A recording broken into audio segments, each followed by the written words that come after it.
আমির শাহে একের পর এক হামলা করছে ইরান, আর সেই দেশে এবার আমেরিকান সেনা বেশ কয়েকটি ঘাঁটি রয়েছে বলে জানা যায়। সেগুলো মূলত লক্ষ্য ইরানের নাম না করে এবার হামলার নিন্দা করলেন প্রধানমন্ত্রী নরেন্দ্র মোদী।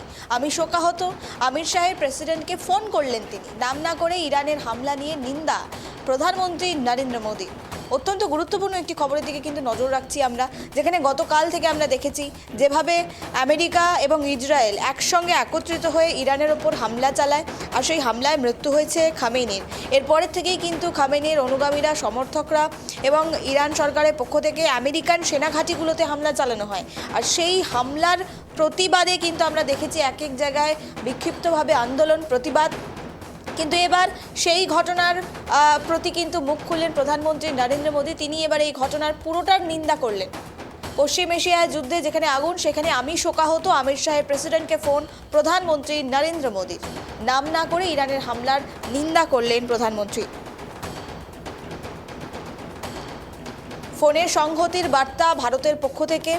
আমির শাহের প্রাণহানিতে শোক জ্ঞাপন করলেন প্রধানমন্ত্রী নরেন্দ্র মোদী, নাম না করে ইরান হামলার নিন্দা করলেন মোদী। ভারতীয়দের নিরাপত্তা নিয়ে কৃতজ্ঞতা জানিয়েছেন মোদী। এবং আমরা জানি যেভাবে একের পর এক ঘটনা উঠে আসে, আর সেই ঘটনার প্রতিবাদে এবার প্রধানমন্ত্রী নরেন্দ্র মোদী। এই মুহূর্তে আমরা আরো বিস্তারিত জানবো। টেলিফোন লাইনে রয়েছে আমাদের বিশেষ প্রতিনিধি সত্যজিৎ পাল। সত্যজিৎ, যে ঘটনা আন্তর্জাতিক মহলকে ইতিমধ্যেই নাড়িয়ে দিয়েছে, আর এরই মাঝে প্রধানমন্ত্রী নরেন্দ্র মোদী, তার ফোনে কথা হয়েছে আমির শাহের প্রেসিডেন্টের সঙ্গে ফোনে কথা হয়েছে প্রধানমন্ত্রীর, এবং পাশাপাশি একটি টুইট করেছেন। ঠিক কি আপডেট উঠে আসছে, কি জানা যাচ্ছে সত্যজিৎ? দেখো, একেবারেই খুব গুরুত্বপূর্ণ প্রধানমন্ত্রী নরেন্দ্র মোদীর সঙ্গে এবং সংযুক্ত আরব আমিরাতের রাষ্ট্রপ্রধান এই কথা।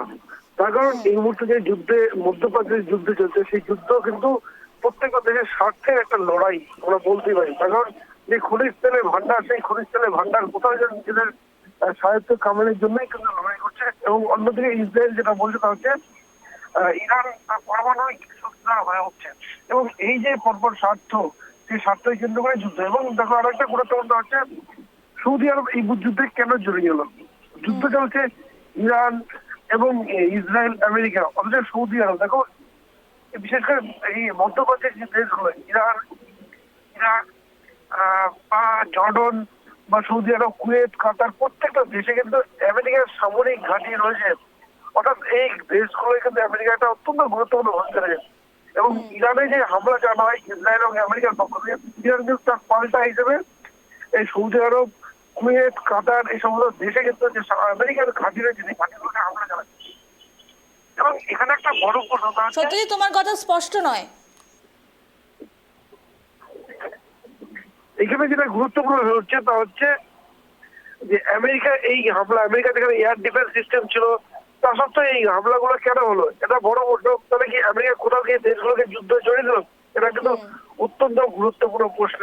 এখন আমেরিকার এয়ার ডিফেন্স সিস্টেম সবচেয়ে উন্নত, কিন্তু তা কিন্তু রীতিমতো নীরব দর্শকের মতো ছিল, যার ফলে কিন্তু ইরানের মিসাইল আসতে পরে এই আমরা যদি বুর্জ খালিফা ঠিক কাছাকাছি, ফলে সেই যুদ্ধে কিন্তু ইরাকের এই যে সৌদি আরব ক্ষতিগ্রস্ত হয়েছে।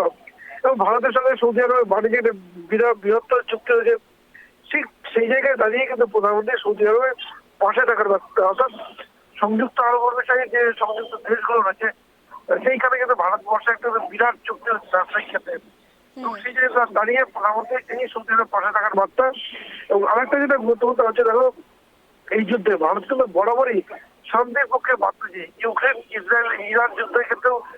সত্যজিৎ, একদিকে যখন আন্তর্জাতিক মহল ইতিমধ্যেই তোলপাড় রয়েছে, তোমার কি মনে হচ্ছে যে কোথাও না কোথাও সম্পর্ককে ভালো রাখার জন্য প্রত্যেকটি দেশ এখন একসঙ্গে হয়ে এভাবে কাজ করছে? না, একেবারে দেখো, যুদ্ধ কোনো কিছুর বিকল্প পথ হতে পারে না। যুদ্ধটা কিন্তু বরাবরই কিন্তু যেটা ক্ষতির রাস্তায় নিয়ে যায়, কিন্তু যেখানে সম্পর্ক কথা বলছে সেখানে কূটনৈতিক ভাবে অন্য কোনো ভাবে কিন্তু তার সমঝোতা হতে পারে। যুদ্ধ যেখানে চলছে সেখানে কিন্তু ভালো সম্পর্কের কোনো বিষয় হয়ে ওঠে। এখন একটা দেশ যখন আক্রান্ত হয়, তার বন্ধুত্ব দেশ তো রয়েছে বা তোমার বন্ধু রাষ্ট্র তো রয়েছে, তারা তো তার পাল্টে দেওয়ার একটা চেষ্টা করতেই পারে। এবং ইতিমধ্যে এই জায়গায় দাঁড়িয়ে একটা জিনিস স্পষ্ট যে সৌদি আরব, আমরা যদি তারা কিন্তু তেমন বিতর্কে তেমন পাওয়া যায় না। এবং যেখানে আন্তর্জাতিক বিশেষ বা যে ইরানের কথা যদি বলি, তাহলে মহিলাদের বেশ কিছু অধিকার কিন্তু ইরানে কিন্তু ছিল না। এমনকি বোরকা যারা মহিলাদের বাইরে বেরোতে পারবে না, কলেজ পড়ার ক্ষেত্রে নানা বিধিনিষেধ ছিল। সেই জায়গায় সৌদি আরব কিন্তু পুরোপুরি উল্টো পথে আছে। এখন সৌদি আরবে যে বুর্জ খালিফা বললো বা বিভিন্ন জায়গায় প্রচুর দামি দামি সংস্থার তাদের কিন্তু ইভেন্ট হয় এই সৌদি আরবে। মানে সৌদি আরব কিন্তু নিজেদের যে পুরোনো যে ধর্মীয় ঘোরা তাতে বেরিয়ে কিন্তু অনেকটা বেরিয়েছে, কিন্তু ইরান কিন্তু ঠিক একই জায়গায় থেকেছে।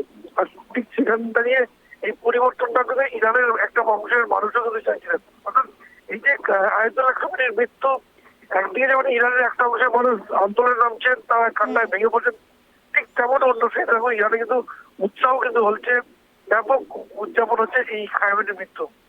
সত্যি তুমি যেমনটা বললে, যুদ্ধ কখনোই সম্পর্ক ভালো হওয়ার প্রসঙ্গ হয়ে উঠতে পারে না, কিন্তু অপরদিকে কিন্তু আমরা দেখতে পাচ্ছি ডোনাল্ড ট্রাম্প তিনি রীতিমতো বলছেন যে এটি যুদ্ধ নয়, এটি শান্তির বার্তা। সত্যজিৎ, দেখো আমেরিকা বরাবরই প্রথম থেকেই কিন্তু আমেরিকার যে খুব একটা স্টেপটা হচ্ছে ডিপ স্টেট। তুমি জানো এই ডিপ স্টেটের মাধ্যমে দেশের বিভিন্ন দেশে কিন্তু নির্বাচিত সরকারকে পরিবর্তন করার এবং নিজেদের পছন্দের সরকার বসানোর কিন্তু রেকর্ড আমেরিকার রয়েছে। আমরা যদি দেখি বাংলাদেশ বলো বা কিছু আগে বাশার আল আসাদ, তুমি জানো সিরিয়ার প্রেসিডেন্ট বাশার আল আসাদ, তিনি ক্ষমতায় ছিলেন এবং সেই সিরিয়ায় কিন্তু বৃহত্তর আন্দোলন হয় এবং সেই আন্দোলনের ফলে বাশার আল আসাদ দেশ ছেড়ে রাশিয়া পালাতে বাধ্য হন। এবং তোমাকে যোগ্য 2012 সালে যেখানে লিবিয়ার প্রধানমন্ত্রী গদ্দাফি, ঠিক গদ্দাফির বিরুদ্ধে কিন্তু ঠিক একই রকম আন্দোলন হয়েছে, তাকে পিটিয়ে মারা হয়। এবং এই যে আমেরিকার ডিপ স্টেটের পরপর ভূমিকা, যখন আমেরিকার স্বার্থ বিরোধী সরকার এবং ইরানের ক্ষেত্রে যে দেখি এই আয়াতুল্লাহ খামেনির বিরুদ্ধে কিন্তু ইরানের জনগণের খুব ছিল, কিন্তু আমেরিকা কিন্তু বরাবরই প্রথমেই কিন্তু খামেনির বিরোধিতা করে এসছে। এবং কিছুদিন আগে যে গণবিক্ষোভ হলো, সেই গণবিক্ষোভে খামেনিকে সরকার পরিকল্পনা আমরা দেখেছি যে এক তরুণী রীতিমতো খামেনির ছবি পুড়িয়ে তার সিগারেট ধরাচ্ছিল। এই যে ছবি, সেই ছবি থেকে কিন্তু ক্ষোভের বই পরিষ্কার, কিন্তু সেই আন্দোলনে কিন্তু পেছনে মদত ছিল আমেরিকা, তখন কিন্তু ব্যর্থ হয়েছে। কারণ বিশেষ করে এই আন্দোলন কিন্তু প্রতিহত করতে সক্ষম হয়েছিল আয়াতুল্লাহ খামেনি। কিন্তু এবার সেই খামেনি কিন্তু খতম। অর্থাৎ আমেরিকার এই যে পরপর নিজস্ব স্বার্থে পছন্দের রাষ্ট্রনায়ক বসানো, সেই চেষ্টা কিন্তু বারবার দেখা গেছে। ইরাকের ক্ষেত্রে সদ্যমতে তাকে রীতিমতো ক্ষমতাচ্যুত করা হয়েছিল, বাশার আল আসাদ তিনি ক্ষমতাচ্যুত হয়েছেন, আর এবার ঠিক একই রকম ভাবে আয়াতুল্লাহ খামেনি। প্রশ্ন হচ্ছে এত কিছু করে ইরানের ক্ষমতাকে নিজেদের হাতে রাখতে পারবে, এই যে প্রশ্নটা রয়েছে। কিন্তু আমেরিকার এই যে পরিকল্পনা, সেই পরিকল্পনা কিন্তু বিভিন্ন দেশে কিন্তু আমরা বারবার দেখেছি, কখনো সফল হয়েছে, কখনো ব্যর্থ হয়েছে। কিন্তু ইরানের এই ঘটনা কিন্তু একটা বৃহত্তর যুদ্ধের পথ তৈরি করতে পারে। এখন দেখো ইরানে কিন্তু চায়না প্রচুর ইনভেস্ট করেছে, রাশিয়াও প্রচুর ইনভেস্ট করেছে। এখন দেখা যাক এই দুই দেশ এই নিয়ে কোনো পদক্ষেপ নেয় কিনা, সেটা এখন সবচেয়ে বড়। সত্যি তোমার থেকে আরেকটি বিষয় আমি জানার চেষ্টা করব, সংক্ষেপে জানার চেষ্টা করব। একদিকে যখন খামেনির মৃত্যু হয়েছে, তার মৃত্যুতে তার অনুরাগী অনুগামী পাশাপাশি ইরানের পক্ষ থেকে যেভাবে আমরা প্রতিবাদ দেখতে পাচ্ছি, আমেরিকান সেনা ঘাঁটিগুলোতে হামলা চালানো হচ্ছে, আর এরপরেই আমরা দেখলাম প্রধানমন্ত্রী নরেন্দ্র মোদী তার সঙ্গে ফোনে কথা হয়েছে এবং অমিত শাহ প্রেসিডেন্টের সঙ্গে কথা। কিন্তু এখানে প্রশ্ন উঠে আসছে সত্যজিৎ, তাহলে কি ভারতও কোথাও না কোথাও আমেরিকার সাপোর্ট করছে? এবং তুমি যেমনটা বললে ইরানে প্রচুর পরিমাণে রাশিয়া ইনভেস্ট করেছে, কিন্তু ভারতের সঙ্গে তো রাশিয়ারও সম্পর্ক ভালো। একেবারে সংক্ষেপে জানতে চাইবো। দেখো একেবারে এই যুদ্ধের ক্ষেত্রে ভারত প্রথম থেকে, আমি যদি একটু পিছনের দিকে তাকাই, দেখো ইউক্রেন রাশিয়ার যুদ্ধ চলছে, যেখানে কিন্তু ভারতের স্পষ্ট বার্তা ভারত যুদ্ধের বিরুদ্ধে, শান্তির পক্ষে। যেখানে একমাত্র ভারতবর্ষের প্রধানমন্ত্রী নরেন্দ্র মোদী একমাত্র রাষ্ট্র যিনি কিন্তু ইউক্রেন রাশিয়ার যুদ্ধের মধ্যে ইউক্রেনে গিয়েছিলেন, ঠিক তেমন রাশিয়ায় গিয়েছিলেন, দুই দেশের রাষ্ট্রপ্রধানের সঙ্গে বৈঠক করেছেন। এবং সেখানে প্রধানমন্ত্রী কিন্তু রাশিয়ার প্রেসিডেন্ট ভ্লাদিমির পুতিনকে মুখের উপরে বলেছিলেন যেটা যুদ্ধ করার সময় নয়। এবং পাশাপাশি ইসরায়েল যে ইরান যুদ্ধ, সেখানে কিন্তু প্রধানমন্ত্রী ভারতের বার্তা কিন্তু স্পষ্ট ছিল যে ভারত যুদ্ধের বিরুদ্ধে। কিন্তু এবারের ক্ষেত্রে ভারত কিন্তু দেখো ইতিমধ্যে কোনো দেশের পক্ষে কিন্তু সেভাবে দাঁড়ায়নি বা যুদ্ধ হয়ে গেলে বা যুদ্ধের সমর্থন করেনি। কিন্তু সৌদি আরব, যে সৌদি আরবের সঙ্গে ভারতের বৃহত্তর চুক্তি হয়েছে বা যদি বলো অত্যন্ত সুসম্পর্ক রয়েছে, সেই সৌদি আরব যখন আক্রান্ত হয়, যখন ক্ষতিগ্রস্ত হয়, তা এবং ভারতের বিভিন্ন ক্ষেত্রে আমরা জানি বুর্জ খালিফা যেখানে বা সৌদি আরব বিভিন্ন ক্ষেত্রে ভারতের প্রচুর, তবে এর আগেও আমাদের আইপিএল এ কিন্তু নিলাম হয়েছে সৌদি আরবে দুবাইতে।